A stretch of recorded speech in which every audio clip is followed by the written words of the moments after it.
Nako po mga kababayan, meron po akong nadiskubre sa Facebook ni Ping Lacson mga kababayan, na dito ay talagang pruweba na itong si Lacson ay wala po talagang paninindigan mga kababayan. Ito po, share ko po sa inyo, papakita ko po sa inyo ang ebidensya, at kung gusto po ninyong pasyalan ang Facebook ni Ping Lacson, puntahan nyo para malaman nyo na hindi po fake news ang mga sinasabi ko. At pinagkumpara ko po ito mga kababayan sa Facebook ni Sen Marcoleta na mayroong 3 million followers, at itong kay Lacson na may 1.2 million followers mga kababayan. Ito po yung napansin ko. Kasi sumagot na po itong si Lacson mga kababayan sa mga banat ni Sen Marcoleta patungkol po doon sa partial report ng Blue Ribbon Committee na hanggang ngayon ay talagang namamalimos po sila ng pirma mga kababayan.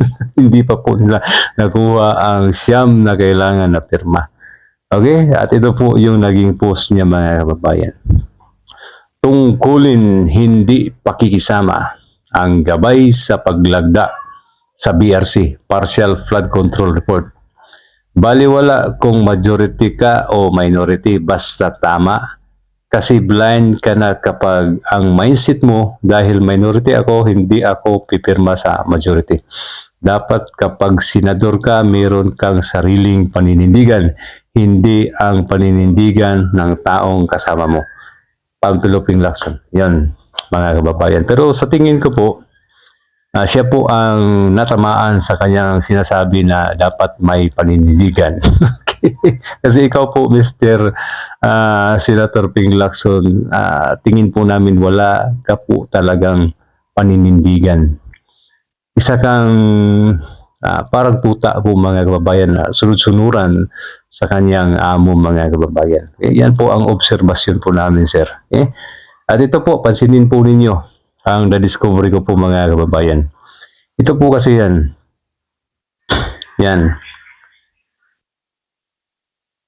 Kapag tiningnan po natin sa mga nag-react mga kababayan sa kanyang post, ito po yung resulta. Ping Lacson can see the total number of reactions to this post. Okay?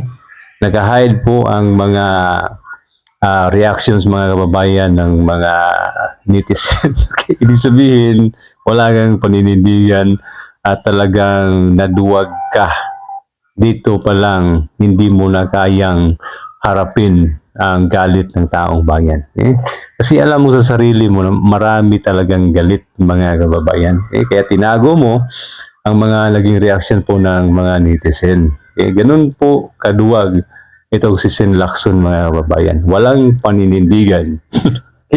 Ito po, basahin ko lang po ang konting comment po ng mga nag-comment sa kanyang post mga kababayan. Ito. Ping, karmahin ka rin sa pagdepensa mo sa mga kawatan. Di ba? Galit po talaga Mr. Lacson ang mga tao sa iyo. Karmahin ka rin.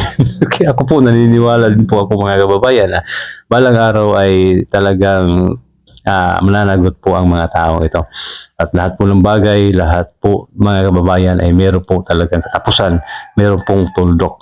Okay? Kaya magsaya kayo habang meron pa kayong pagkakataon. Mahirap paniwalaan kayo. Ano to? Itbulaga, paninindigan at panunumpa sa malitang pera na galing sa taong bayan. Di ba?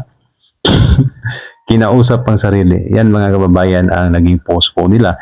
At ito po, pansinin pa po ninyo mga kababayan. Puntahan po natin ang Facebook ni Sen Marcoleta. At ito po yung makikita po natin mga kababayan. Ito po yung pagkakaiba ng duwag at hindi duwag mga kababayan. Ito po kay Sen Marcoleta. Yan, may 3 million followers. Tapos, ito po yung post po niya.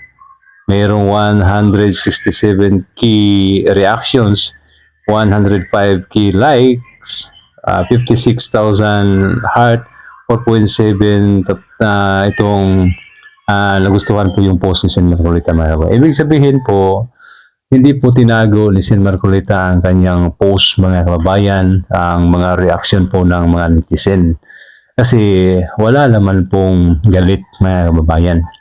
Hindi gaya po kay Lacson na alam po niya sa kanyang sarili na talagang babakbakan ako ng mga tao pagka makita ito ng maraming mga netizen yung mga naging reaction at pagtatawanan ako. Ganun po talaga. Kaya itago mo na lang lahat yung mga naging post mo. Ang mga reaction, itago mo yan lahat. Okay. And mga kababayan, puntahan po ninyo ang Facebook ni Ping Lacson. Makikita po niya na halos karamihan po sa kanyang post ay tinago po talaga niya ang mga reaction po ng mga taong bayan. Nakakahiya po ito at malinaw na walang paninindigan at duwag po mga kababayan. Kaya kung ako po sa inyo, bitiwan mo na yung Blue Ribbon. Pagkatiwala mo na yan kay Sen Marcoleta para mapanagot ang dapat mapanagot. Kasi kung ikaw ang hahawak dyan, wala po talagang aasahan ng taong bayan, Mr. Senator Ping Lacson. Kaya yan lang po mga kababayan, ano po sa tingin ninyo?